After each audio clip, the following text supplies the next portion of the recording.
Paranormal. Welcome to Radio Paranormal.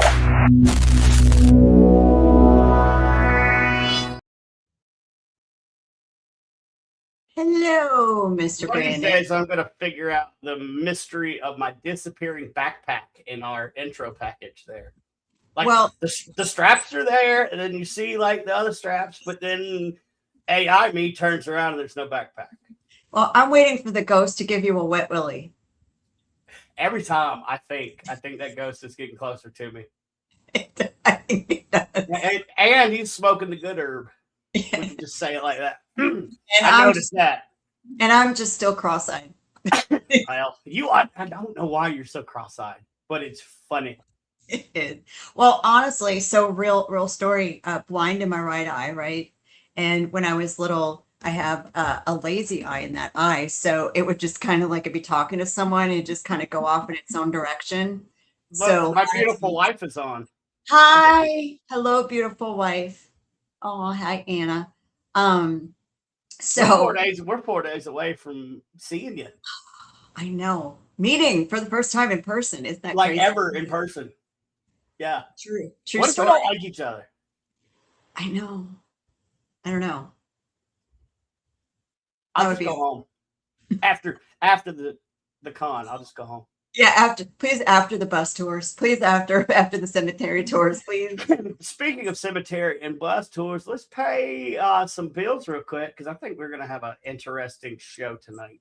We are. Where is the thing? Is this the one you wanna? Is that one? No. Sure. Or the No. town. How about the town? That one. There we go. These are the non-local speakers that are coming, and we're going to have, and three of our guests tonight are local. But New Orleans Paracon, it's this weekend, folks. Guess what? All the packages are now sold out. There are no more packages available.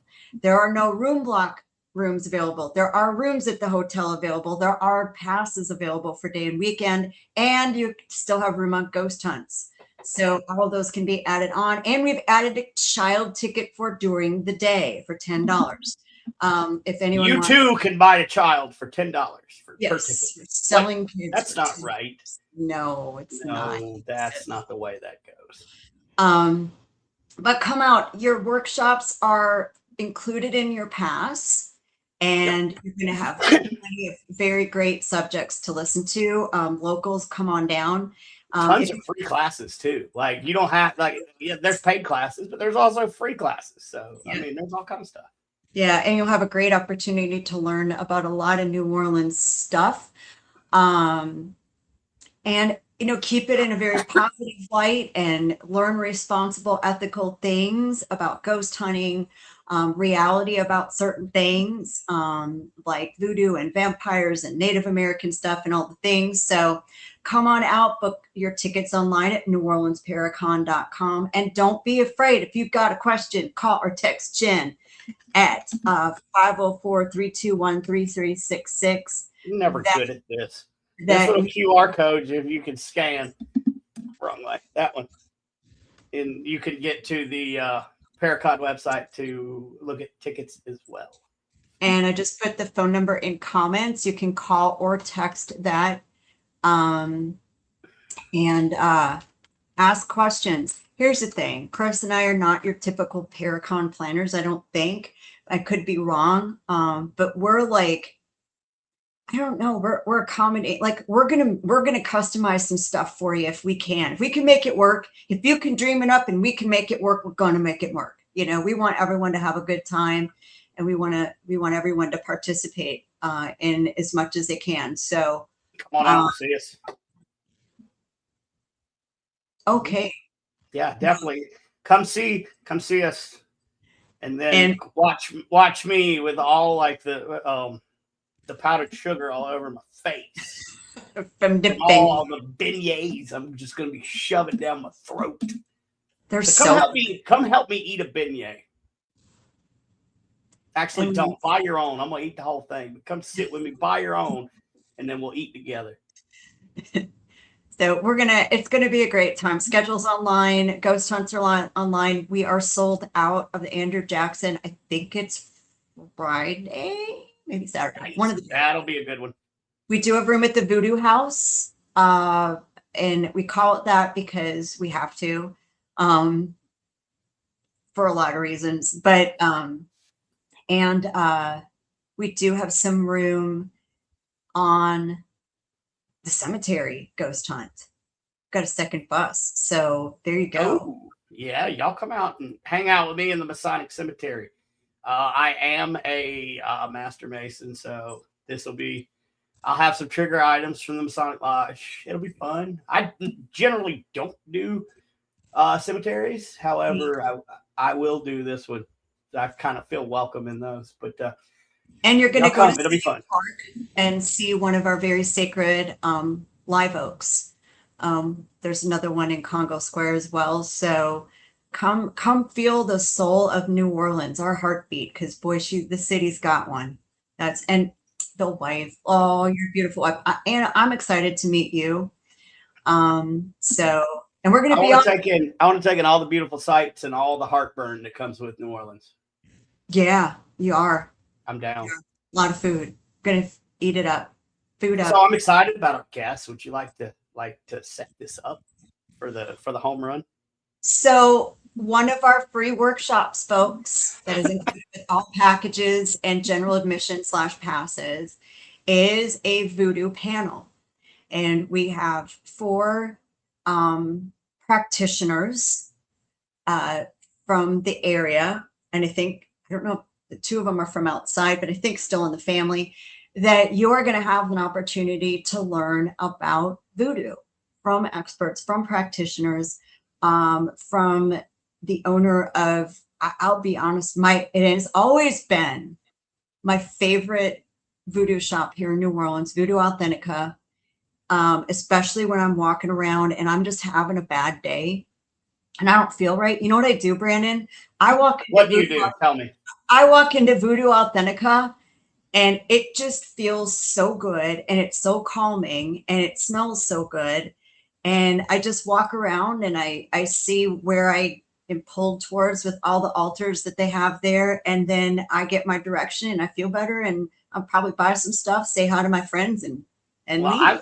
I know me and my wife look forward to going into Voodoo Authentica. Like I've heard that name like a bunch, but I haven't had the opportunity to get down there. So and Chris and I have both gotten readings there. Chris got a reading. Can you believe that? I don't believe that. He did. That is the it will happen again the 2nd of February unless it's with this specific person at Voodoo Authentica, Camille, that we've known for years. So let's welcome 3 of our voodoo panel experts here. We'll let them introduce themselves and say a little something about themselves. There we go. Hi. Welcome to the show.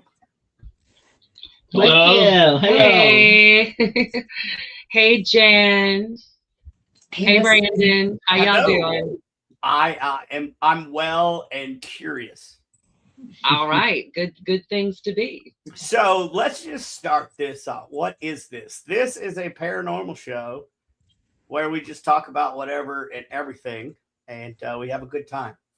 I'm answering somebody that I guess just found us. So sit back and enjoy the ride. We're talking about voodoo. If you're cool, if you're into that, join us, won't you? Sorry, I'm back. Not just learn stuff.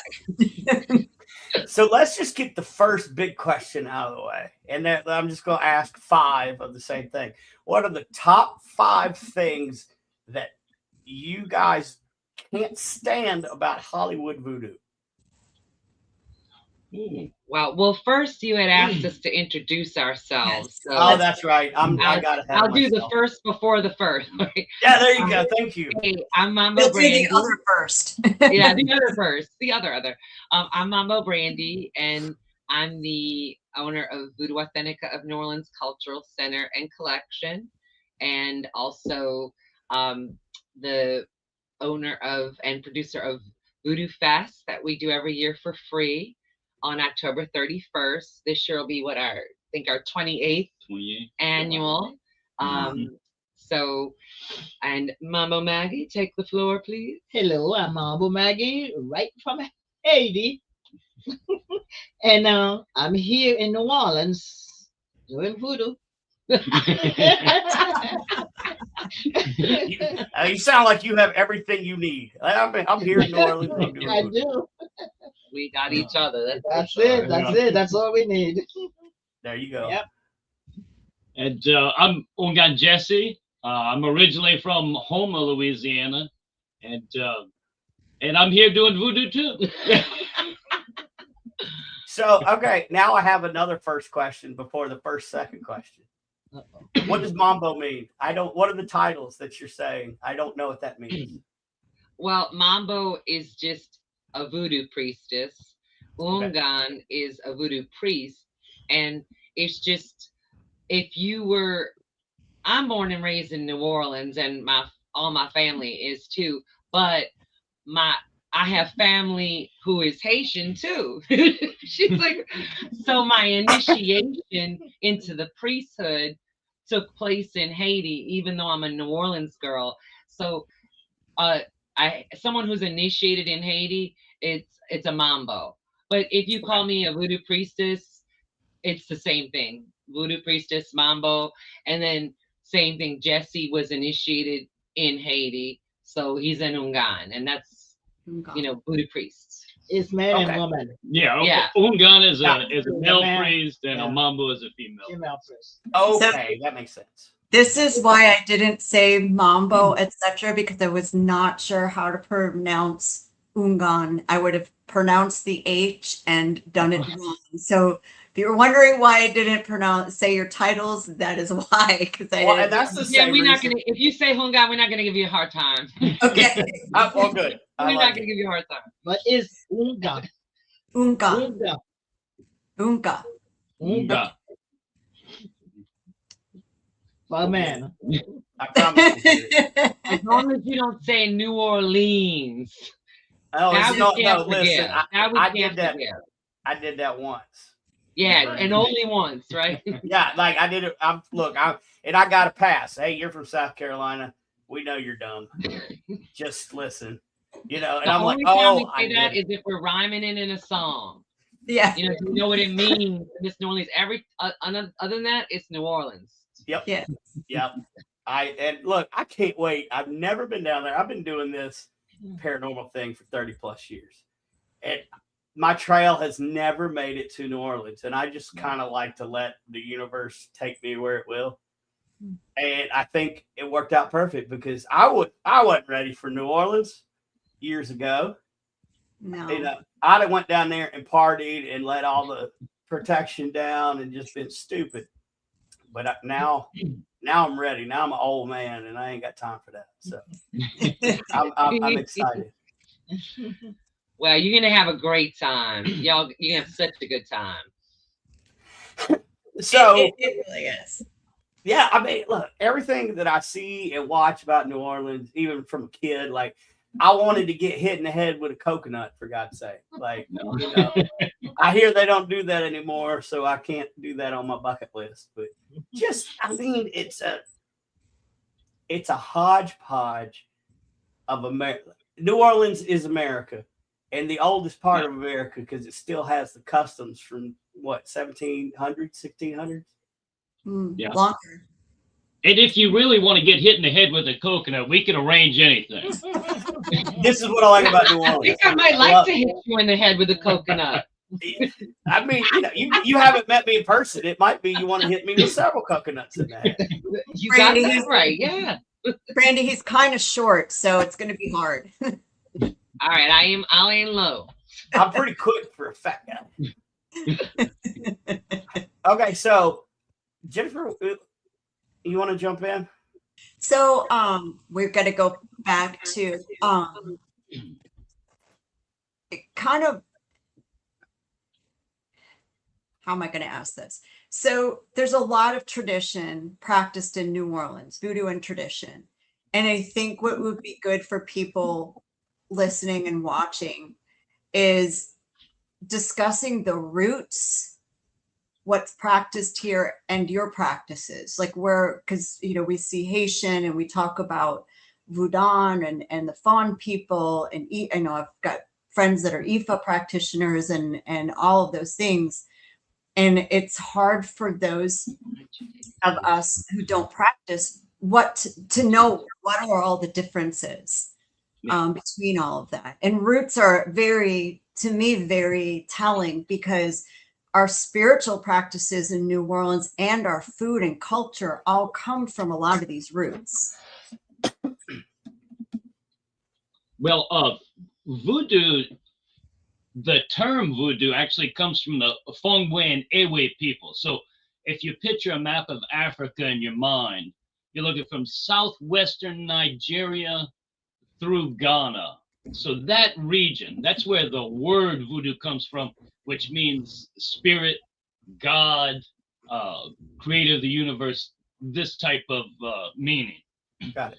But voodoo as practiced today In New Orleans specifically, you have to think of a picture of Africa in your mind again. Think from northern Angola and come up the coast all the way up to Senegal. Okay.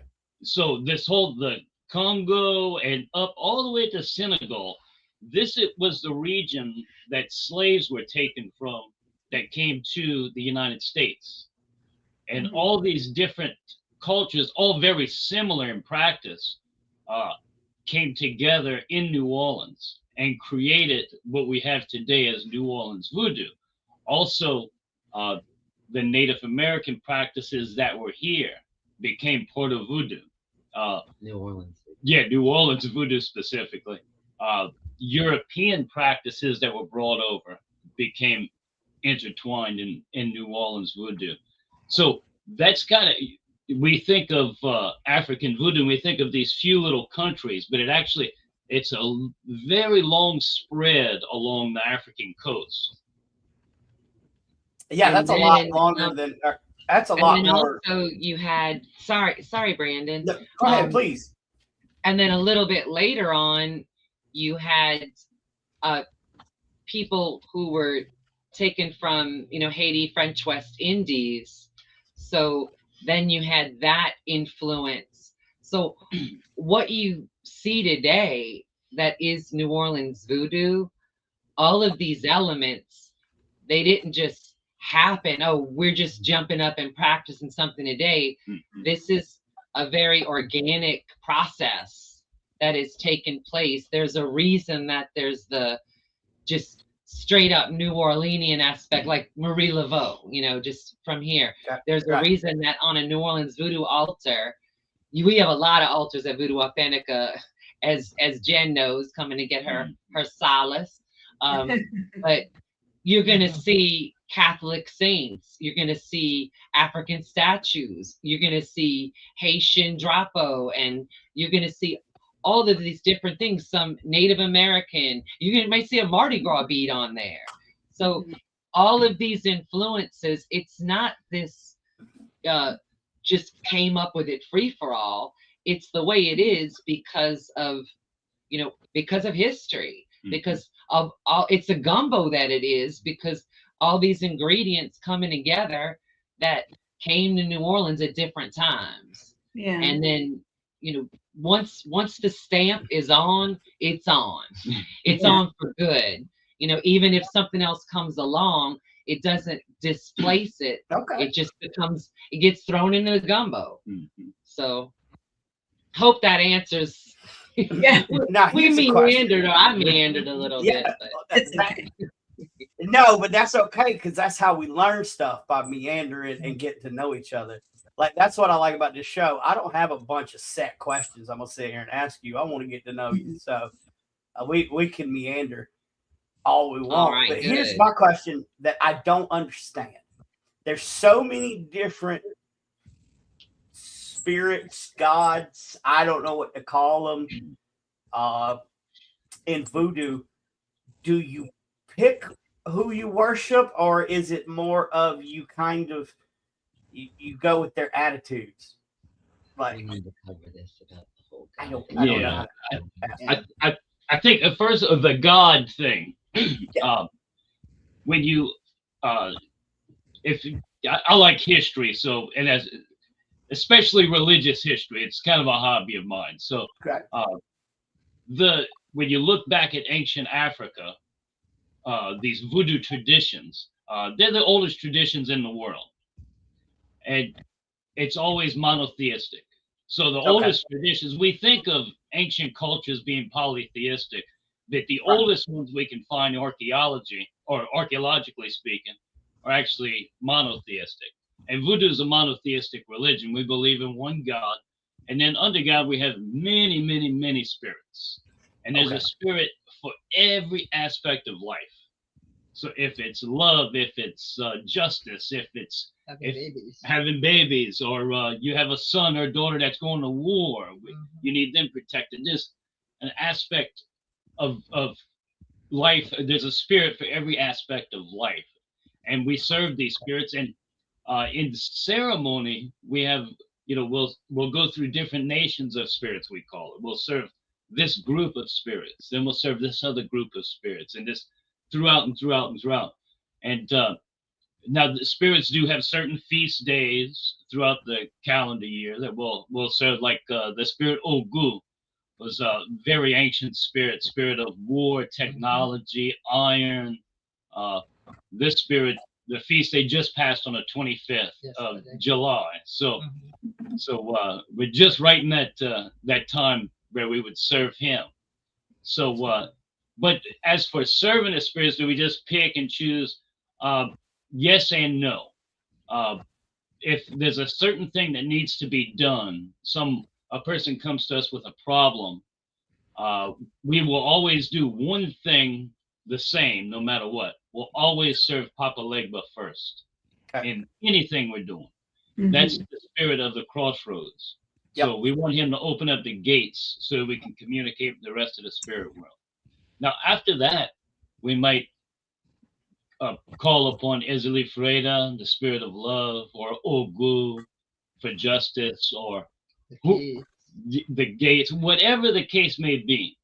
But I'm just going to jump in and say, since you mentioned these spirits, I'm going to jump in, but then I'm going to jump out. You might hear he's mentioning, some Loa, some Orisha. The Orisha are the African spirit forces, the Loa are the Haitian spirit forces. So you see he's mentioning them interchangeably because for the very reason we already addressed. We have, if you come to Voodoo Authentica, you're going to see there's an altar for Elegua and Papa Legba and Eshu, the different crossroads spirits, sharing space.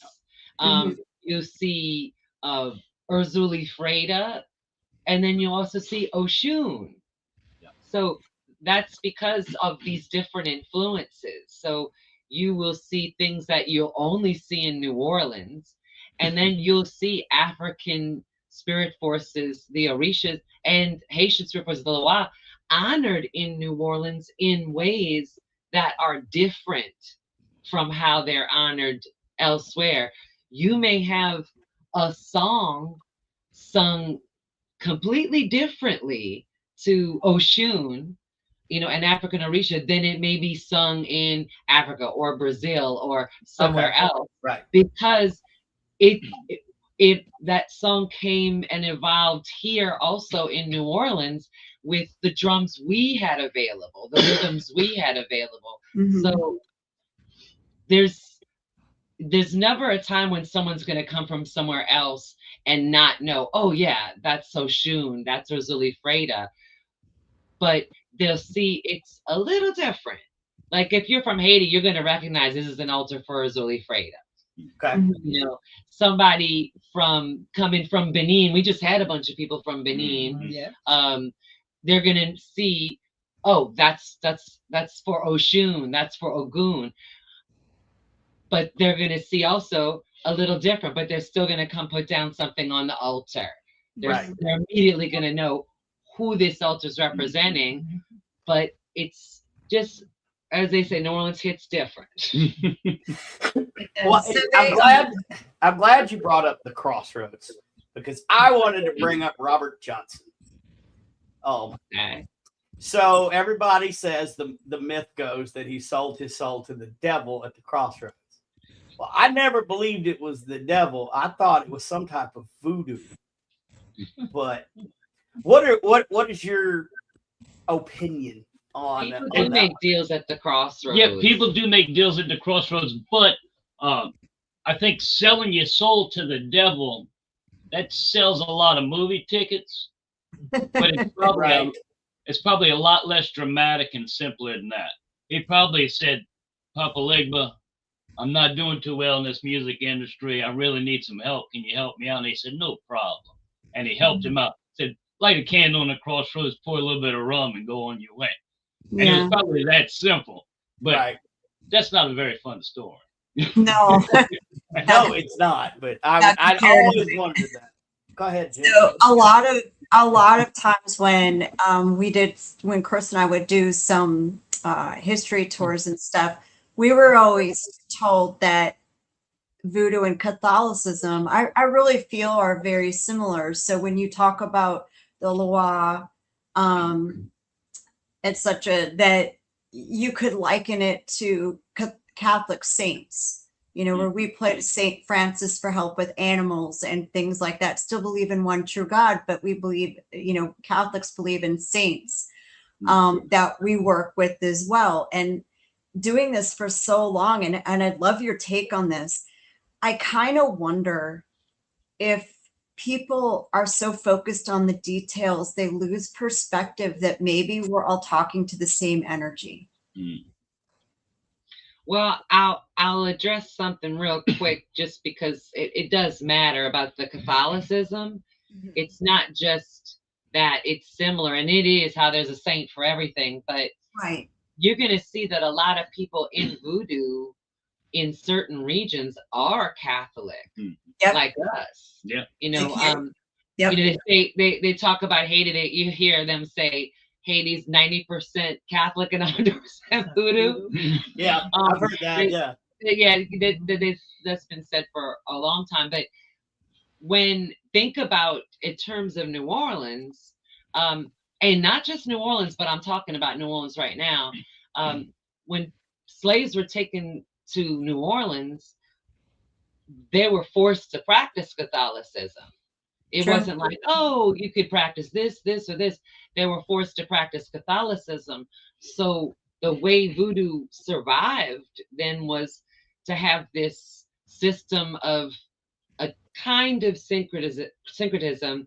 So you'd have, instead of saying, oh, here's something for Urzuli Freda, there would be an aspect of the Virgin Mother. So if there was any type of imagery that was, that the enslaved people were using, it looked like it was all Catholic, where you might have, St. Peter and someone's actually praying to Papa Legba. Yeah. Got it. Because they're both door openers. Right. You might, so when you see the altars, you're going to see there's a Catholic saint on almost all of them. Yes. On whether it's an Orisha altar or a Loa altar, you're going to see pictures of the Catholic saints, statues of the Catholic saints, to the point where it goes. I mean, that's way back when it got woven. And like I said, when it puts its stamp on, it doesn't exit. So the Catholicism came in and stayed in, to the point that now you're not really thinking Saint Anne or Grand Urzuli. You're thinking of them kind of both at the same time.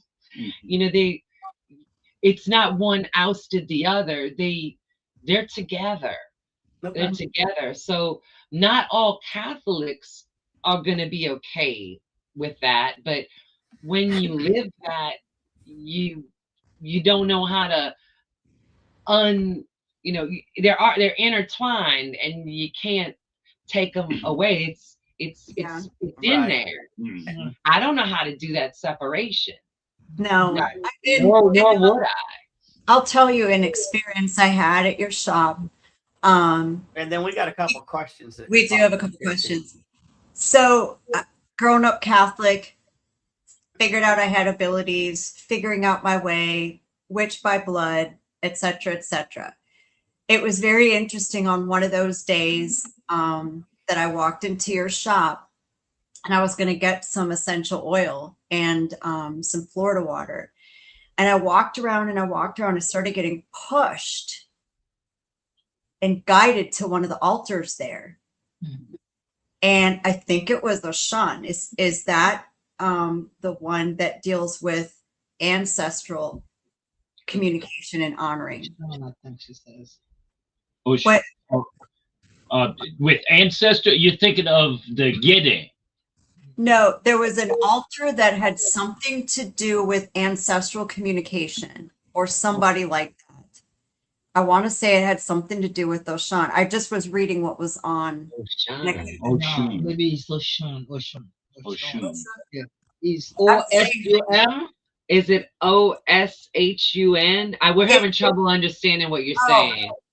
It was, I can tell you where it was. So when you walk in the back room, it was on the right. I think it was in the second set of shelves. That's Oshun. Might have been in the. Oh yeah. Oh yeah. Oh, That's oh. Oya and Shango. Okay. Yeah, it sounds like oh yeah, Oh, yeah. because oh yeah is on about many things. You know, we ask her to help us when there's hurricanes, but we also go to her. She is the queen of the cemeteries and the spirit world. Mm-hmm. So mother of mind, we go to her with scholastic matters. And because she's queen of the cemeteries, we do talk to her when it comes to, you know, things about our ancestors. I'm just trying to understand exactly what you're the Oshun altar mainly. I mean, there's no one trick ponies. We'll tell you this is their main domain, but all of the spirits can help with a variety of things, but you kind of zero in on the main purposes. And Oshun, who I think that's what you were saying, Oshun is mainly about love, abundance, prosperity. When we go to her, it's typically for those things. And I think it was the other then, the one, because I remember where it was, and I stopped, and because I was like, all right, what's going on? What's wrong? I feel blocked. And I was thinking these things, and I kind of got pushed around the shop, and I stopped, and I looked at where I was stopped, and I thought, okay, fine, I get your message. But it's interesting, as someone who is not a voodoo practitioner, how these energies from other practices still step in and go, okay, you're not listening, so we're going to tell you. And they absolutely, yeah, the way. tell her. Yep. And then we have a good question about that from James. I definitely want to get the questions in. So James says, I'm a Christian-based paranormal investigator. I have certain beliefs about the afterlife that aren't popular among religious people. What is your take on the afterlife? Good question. Aren't popular among who? What is it? Religious people. I don't know. Okay, gotcha. Sorry. I can I guess we could all give an input on that. It's a very personal thing. You know, as we said earlier, we're all voodoo priests. We're also practicing Catholics. Now we don't attend mass as often as Mambo Maggie. She's a real good Catholic. Speak for yourself. I do. But so there's that aspect where, you know, a voodoo person can still believe the same Christian or Catholic tradition of life after death, that you're going to spend, after you die, you spend time in heaven or in purgatory, then heaven, and then one day Jesus will come back to earth and rebuild the earth, and we'll all live here on earth in a perfect, all perfect beings in a perfect world. The traditional, if you go back, you know, to old voodoo teachings, it was kind of a comma, the death, and then a continuation of the same thing, just on the other side. So you just you shedded this physical body when you were finished with it, and then you just kept on going. You were still here to help your family, to do all the things you would normally do, be it take care of your children, protect people, warn people. Basically, you just became a higher being. You had more power to do things that you couldn't do in the physical body. And on this side, on this side, the family who's still on the earth was doing prayers and pouring water, libations to lift and elevate the spirits on the other side. So it's a continuing relationship. Right. I mean, and we, as Catholics, we light candles when we're thinking of someone who's passed or someone who needs prayer, healing. Same in voodoo. We keep altars. It's just so many similarities to these things that I hope when people come down here can embrace the similarities, and seeing and hearing what you guys have to say and teach. Brandon had to step away. I think it's a little humid. It's just as humid in South Carolina as it is here. Can you believe that? Right now, I do. All of the Southeast is hot right now. Yes, but we've been lucky with breezes. So apparently, I'm a weather witch. So I was like, all right, if I'm a weather witch, we're gonna have a cool breeze, July 31st through August 2nd. Is all I'm saying. We need that. So if people are going to attend the voodoo workshop, what are some, kind of give them some key, you don't have to say the whole thing, but what are some key points they can expect you guys to talk about? Well, typically we try to cover kind of a New Orleans Voodoo 101 first, before we do anything. We don't assume knowledge. We don't put the burden on others to know what they may not know. So we'll begin definitely with a brief Voodoo 101, just what is voodoo? How did it get to New Orleans in the first place? And what's going on with voodoo today, and then we would say, hey, we're interested, which we genuinely are, in what y'all want to know. And we'll give some basic information about, the common misconceptions, the stereotypes that get it wrong, about dolls, this, that, the other thing. And then after we've covered what a lot of people, the questions that we've heard over many, many years that people have, we'll use that as a guide to start. But then we're going to hear from people. Some people are so knowledgeable and they're so open-minded, and they come with surprising questions that are, clearly coming from a very well-informed mind. Right. And so some of what we're going to talk about has a lot to do with what y'all want to know.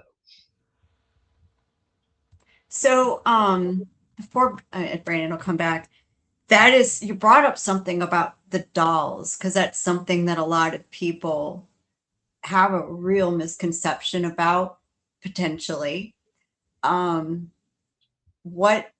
So can you talk about the dolls in voodoo? Briefly, don't give us the whole tea. We're going to have to save no problem.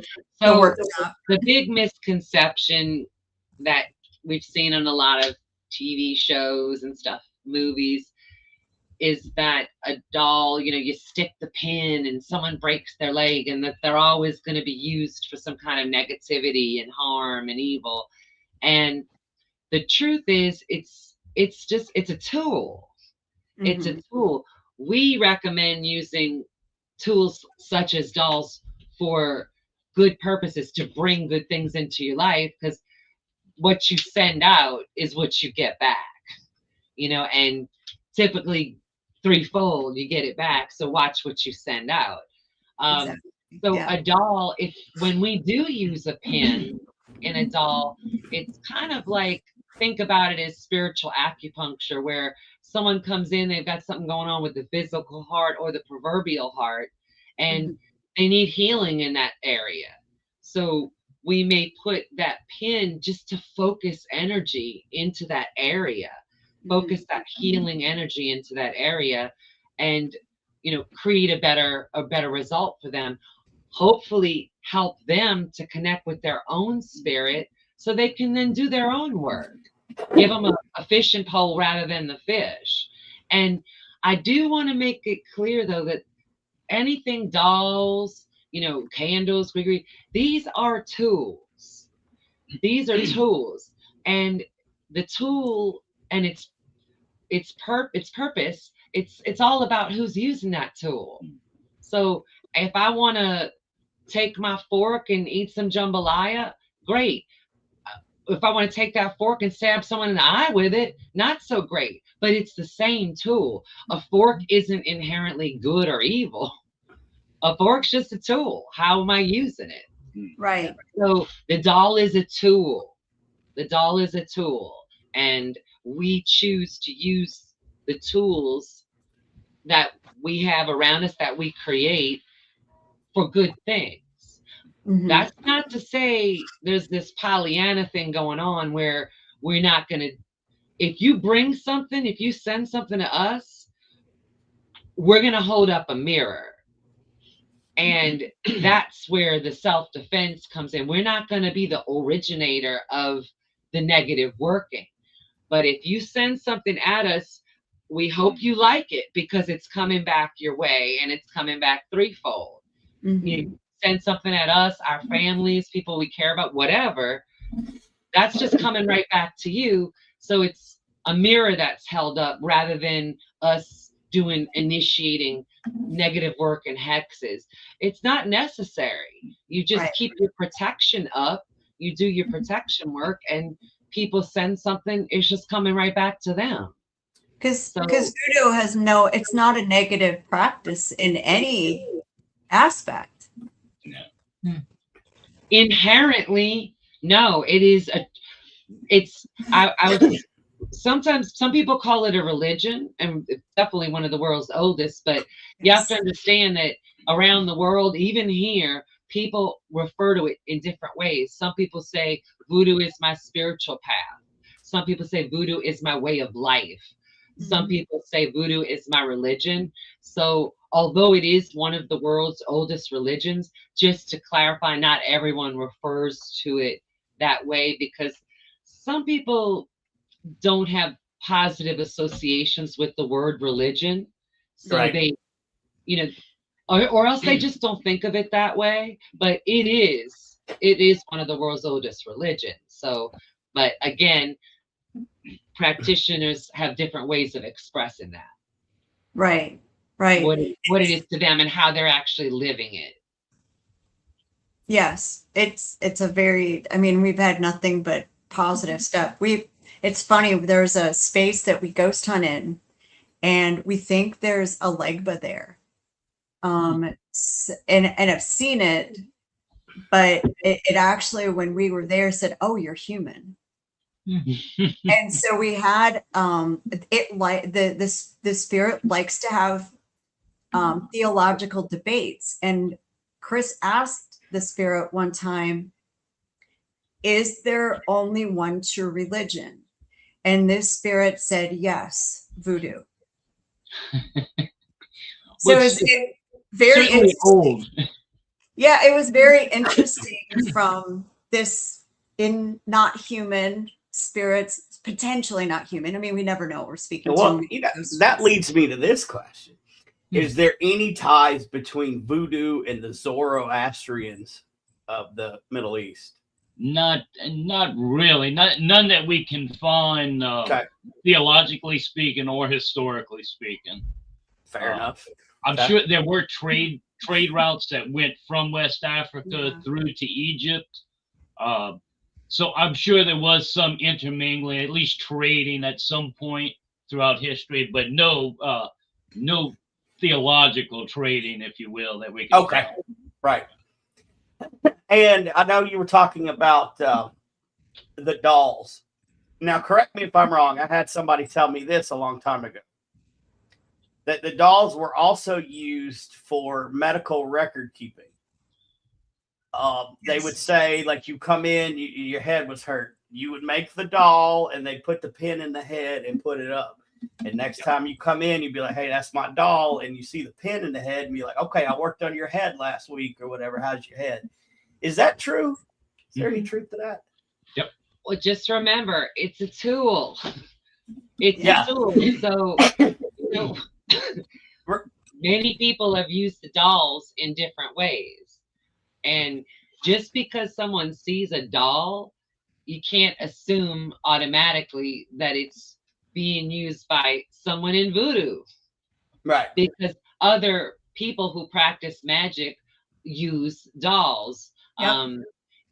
Some people call them puppets and different, other traditions. But so it's a tool, and someone wants to use it for their medical practice. Someone wants to use it for sympathetic magic.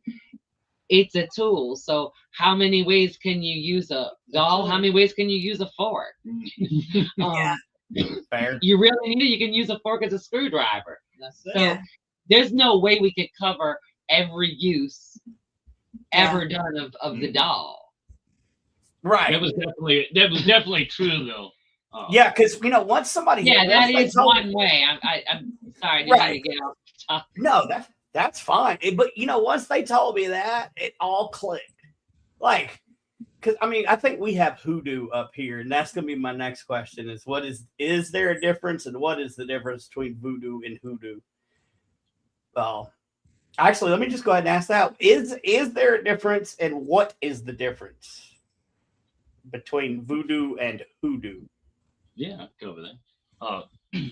Well, voodoo is the religious, or voodoo is the religion, let's say.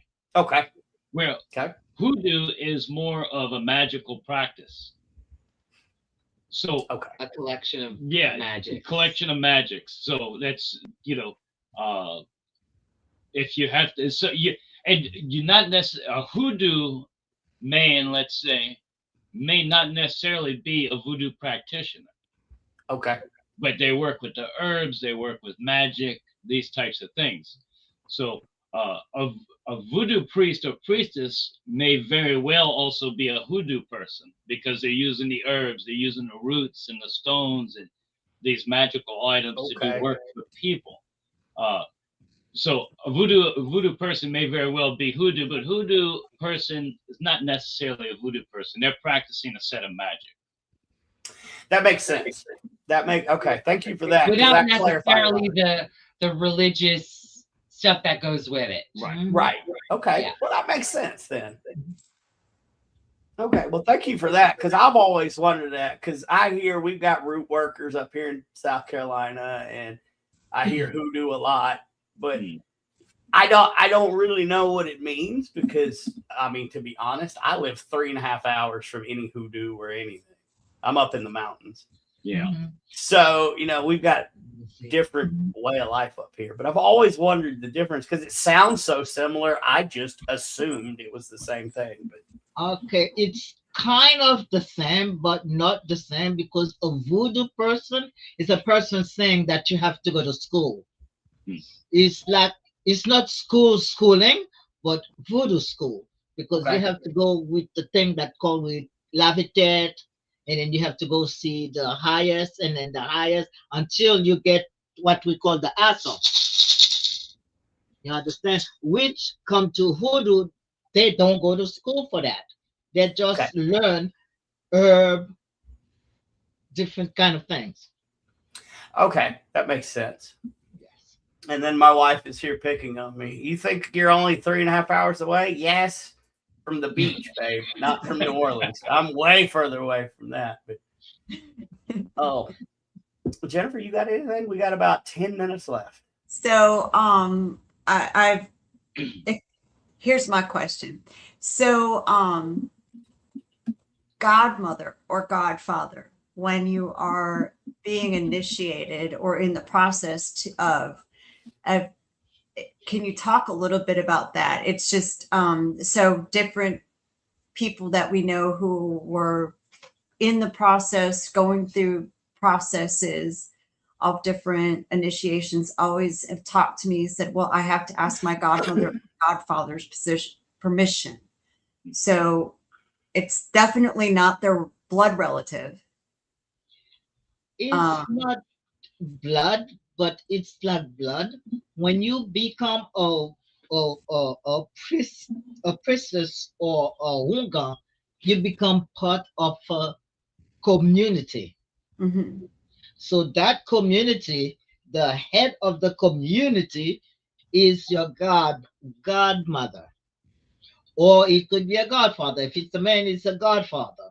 And if it's a woman, it's a godmother. Like we became sister. The reason why me and Brandy became sister, because my mom happened to be my mother, my godmother, and Brandy's godmother adopted. Well, you're not adopted. You're not adopted. Don't call it adopted. Yes, because she's Lola. My mom love her, and she loved my mom the same way. It's like two peas in a pie. It's like freaking frack. I'll take it. It's true. So it's really like a community and family. And then that's like someone who's guiding you during your process of, well, I'm not sure I should do that or not do that. Let me ask this person for guidance as I'm on my path to. Well, think about a parent. Any parent Right. has to guide a child to a certain point. But at some point, it goes back to the fishing pole and fish thing. Your mission as a parent, a godparent, any type of parent really needs to be to ultimately, excuse me, you have me cracking up with the freaking frat. To ultimately raise an independent human being, someone who can stand on their own 2 feet, whether that's about making a decision in voodoo or making a decision on what school to go to or, what job to get. Ultimately, that there's a point you have to hold the hand of your child or your godchild.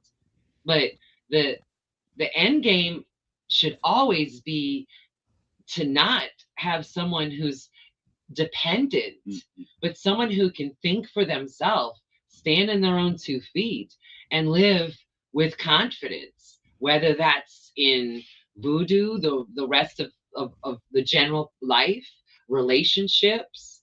Voodoo threads through it all, but you want people who can think for themselves. And that doesn't mean just like you might have a daughter who's 5 and then 25 and then 35, and that doesn't mean that your daughter or son won't call you at some point, even as an adult, to get your counsel. You don't want to have someone who can't take a step forward and decide what they want to order for dinner without your help. That's not the right way to raise children or voodoo godchildren. That means that you want them to depend on you forever, and I don't think that's healthy. Yeah, the whole point of life, whether it be spiritual or physical life, is to raise our children and then get them out in the world where they can take care of themselves, and then they raise their children, put them out there. Yep. This is how human life has stayed on earth for so many thousands and thousands, hundreds of thousands, millions maybe of years. And it's the same way voodoo survived. A mother taught her daughter or his son. A father taught his daughter or his son. This is how things survive. Yeah, and if a person who is a member of your voodoo house, or let's say someone else's house, because our people aren't like that. If they're a member of a house and they have to call their godmother about every single thing, I gotta think something's not right. Something feels Right. a little iffy about that. I'm not saying if they're brand new, and it's a big decision, sure, but when you have someone calling about everything, what do you think of that? And that's just no way for that person to live, because they're always going to be fighting a depression because you're not taking care of yourself. And when you don't take care of yourself, your body. And none of us are going to pretend we haven't seen that. Yeah. Because Right. we have, but right. In fact, we end up with a lot of those people ending up coming to us because they did have a lot of questions that didn't actually get answered. They might have gotten taken, initiated, and then once someone had that money, that was like, okay, that's all she wrote, and then they're left kind of orphaned. Yeah. Not really knowing what to do. So you end up, it is a kind of adoption, because you end up having people who have been orphaned in a way by godparents who didn't teach them even the basics. Yeah. So you have Voodoo Fest coming up. You said what, 28 years? Mm-hmm. Is that what it is? Crazy to think about. Everybody about that, when they can join, how they can join, all about Voodoo Fest. Because I've popped in from time to time when I am not working, and I did pop in this year when you guys were out on the street doing some dances and stuff. So, but Voodoo Fest is older than I am. Yeah, by at least 10 years. Thank you. You're just a young sprout. It's not the age; it's the mileage. That's right. I don't know if that's a good thing. Look, I was in the Marine Corps, so I got mileage. Yeah, it is coming up, and we cook all night long. Maggie's cooking. I'm cooking. Good Lord, it's not, some free events, the food is like hot dogs or something. No, this is like good New Orleans food you won't get anywhere else. People line up around the corner, Jen knows, to come and get the Voodoo Fest food. It's food you only get at Voodoo Fest.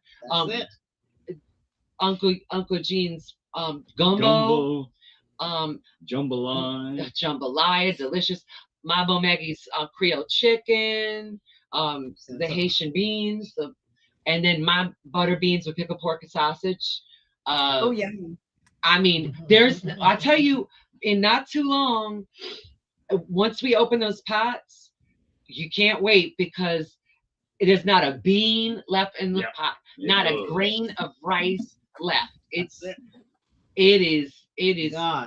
just so good. It's so good. And then we're singing, we're dancing, we're honoring spirit all day, honoring the ancestors. People are coming to learn. It's a way to be a part of the community. Our house, our New Orleans Voodoo community, the Voodoo Authentica family, it really is an insider's look. And you're not an outsider. You're not an outsider looking in. You're a part of it with us. When we're singing, you're singing with us. When we're dancing, you're dancing with us. When it's, we're there, we're doing opening ceremony at 1, then the closing ceremony, the ancestral healing ceremony at 7, we're singing out. We're calling out to our people on the other side, and they are answering back. That's what's so moving, is people can feel, they can feel their loved ones on the other side truly reaching out to them. And it's the drumming and the singing and the calling out to your people.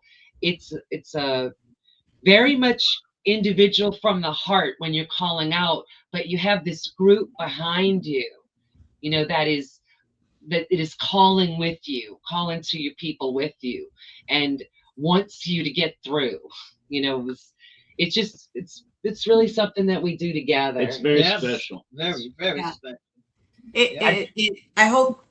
And when is it? And how can people participate? Where can they find more info?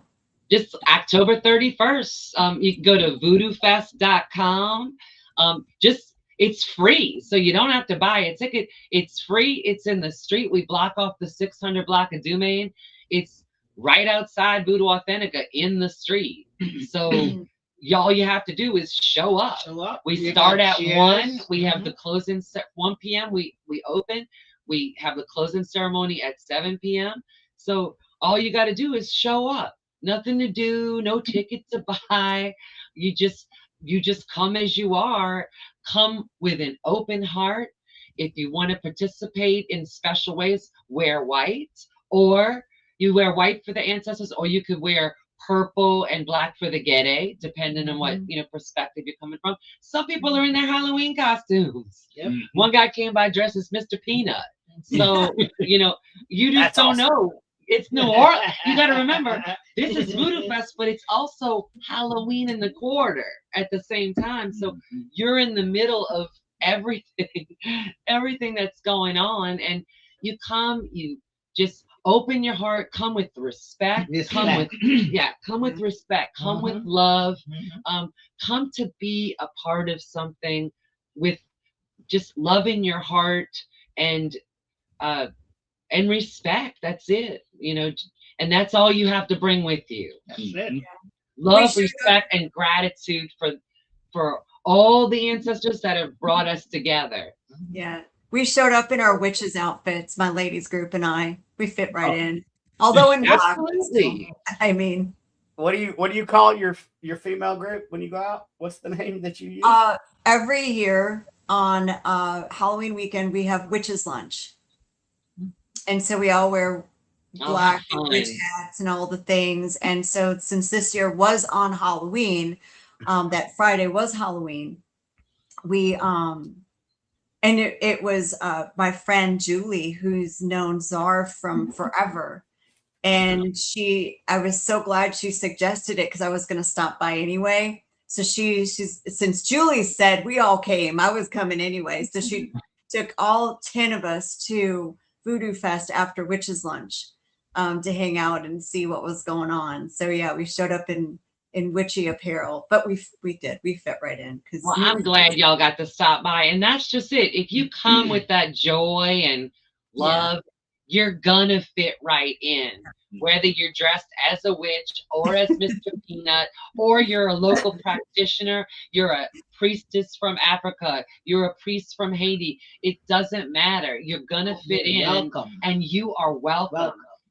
That's what we're about. Yep. We include, we welcome, we want you to feel comfortable, and that you are a part of you're a part of the community that day.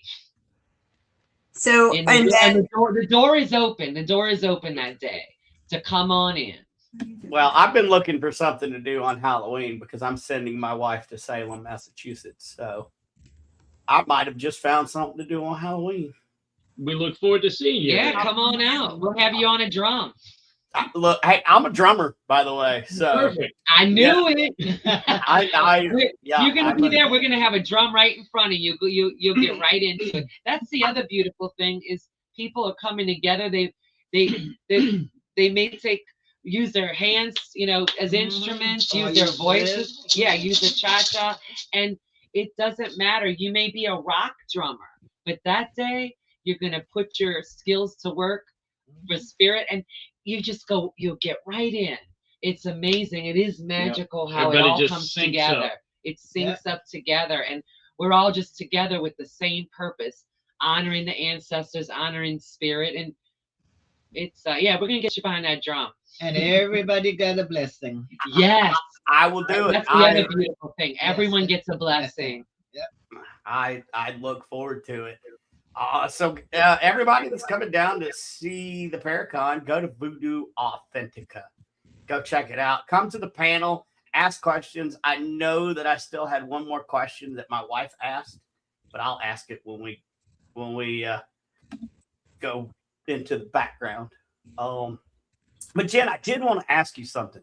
So you kept mentioning about doing like some sort of